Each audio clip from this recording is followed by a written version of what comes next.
This is Nina Simone, my friend. You're tuned to the station that plays the best music in town, so I'm honored that they've asked me to drop by and talk about mine.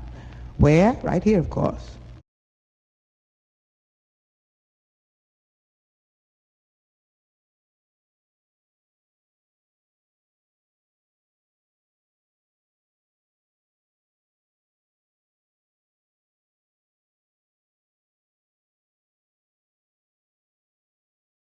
I don't know. It's possible because I had very little to do with the title of this album. But now, wait a minute. That's not quite true. I gave a concert about 2 years ago in Brooklyn, at which time there was a poster entitled Black Gold, advertising the concert that evening. And I think that that's really where the title, where the idea came from. It just ties in with the song.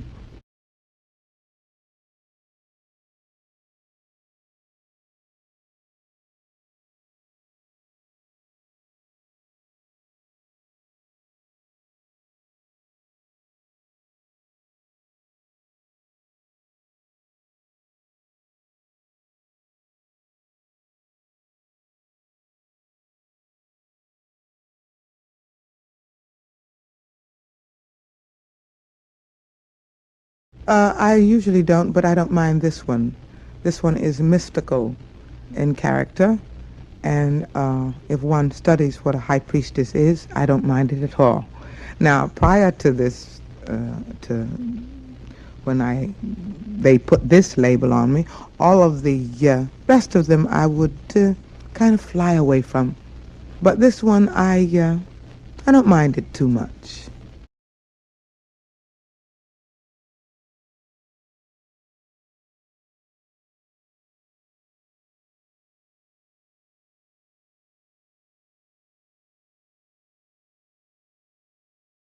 Not really, because most people don't know what high priestess is.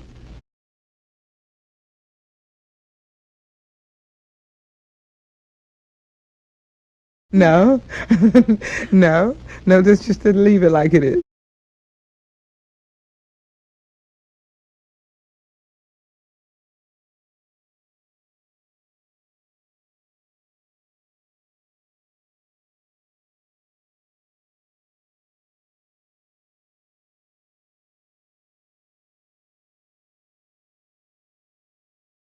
Well, thank you very much. And I must say I did that tune and got no um, just when the show came out, long before Aquarius and all of that. And it was a hit in England. It was number one in England and in Holland. And I'm very proud of it. And let me just say this, regardless of how the questions go, I'm very proud of this album. There's a great deal of electricity in this album. There's a great deal of rapport between the audience and myself, which has been missing in so many of the previous albums. And I'm very anxious to see it hit the market and how the audience is going to respond to it.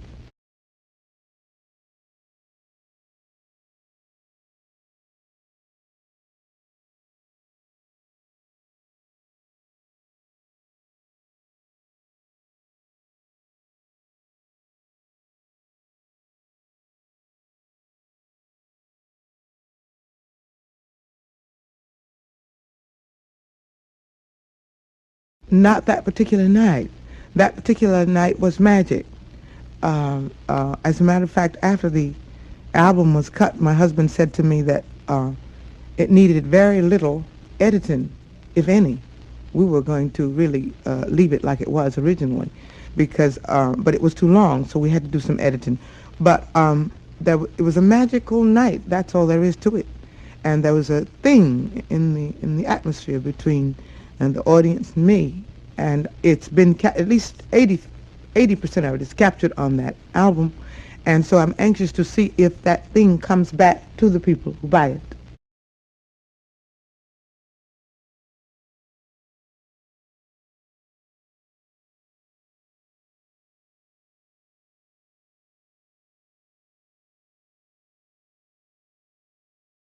True, but you cannot always capture the feeling that happens, like live performances, sometimes are entirely different from when you go into a studio, or you may make a live performance and the people who are recording you do not capture the warmth that's there. This has been so often the case, but it happened that night.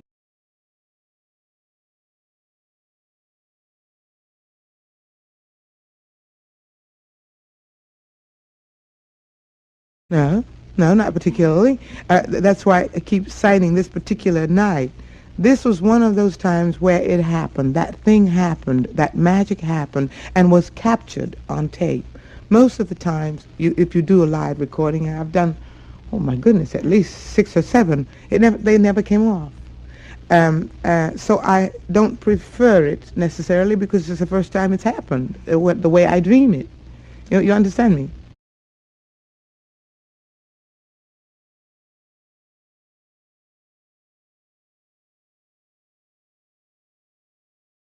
No, in the first place, that question is kind of strange.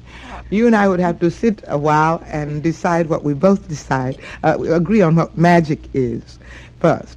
And secondly, sometimes if I'm in a good mood or in a very high spirits, I can tell how I'm going to move them. But on the other hand, if they are in a different mood, they may be able to sway me their way. Usually it happens, to answer your question directly, usually I know as time goes on how it's going. Sometimes I may know the minute I get on stage.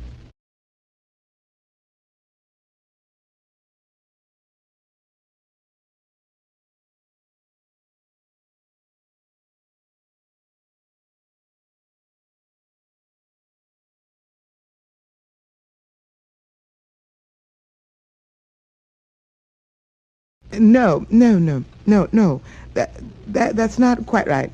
Um, First of all, it's very important that you understand how different one is every day. You are, he is, and I am. So that affects the mood.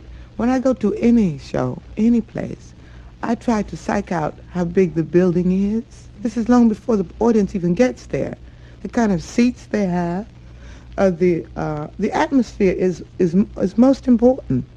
Now, that gives me a clue as to what I'm going to do before I even go out there. And if the setting is very different from what I'm used to, I may change the whole program.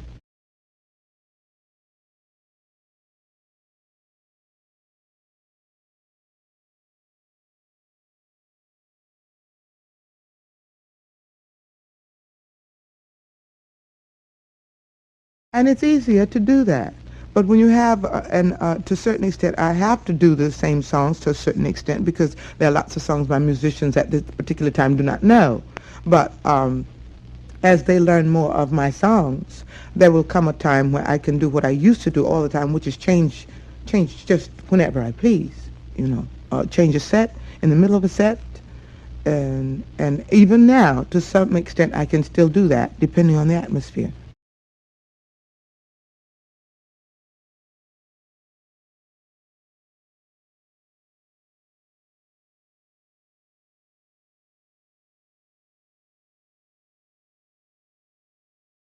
Oh yes, and all. I've been singing that long since '53.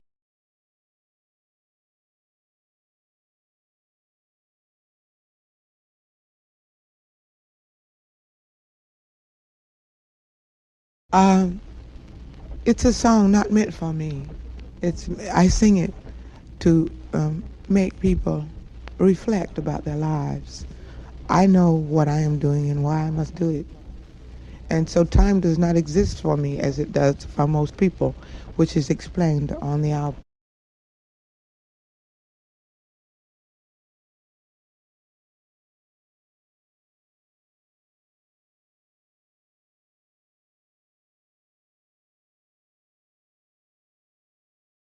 Both.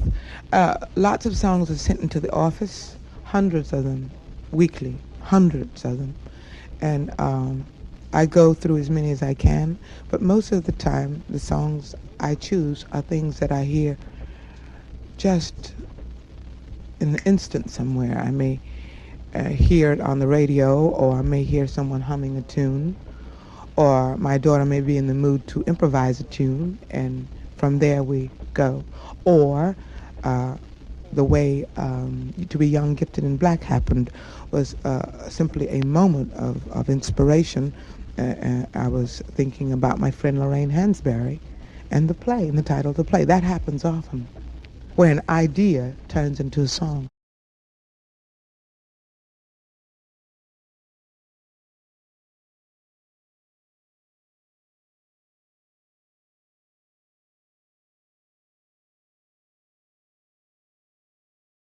Oh, yes. I'm trying to think of one, but right now I can't think of one particular one. Yes, the first one, Porgy, was given to me by a friend of mine in Atlantic City, and he said, "This song is for you." I heard it, and I learned it that afternoon, sang it that night, and it was a hit. Plus, it was 5 years later when it was a hit. I learned it in 53. It was recorded in 58.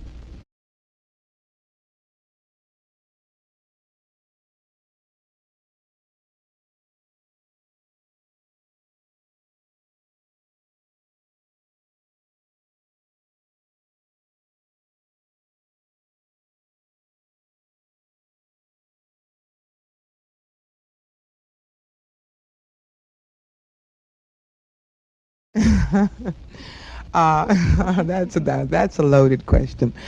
Um, I hope to do a couple of albums between now and the end of the summer, which won't be new tunes, will be old things of other performers that I admire, which is something new. I'm doing it for my own pleasure. And then I may veer off into a different direction next year. Uh, and you'll know when the time comes.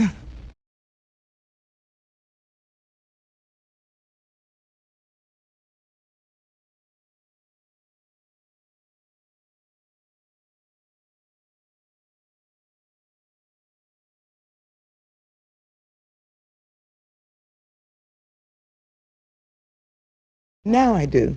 It's like an anthem for me now.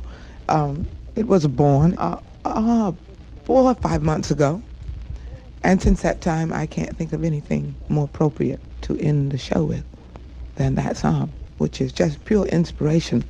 It was uh, given to me on a Sunday morning to sing, and I that afternoon called Weldon Irving, who's my musical director, and I told him I needed some lyrics and what the idea was about. And the next day, the song was done.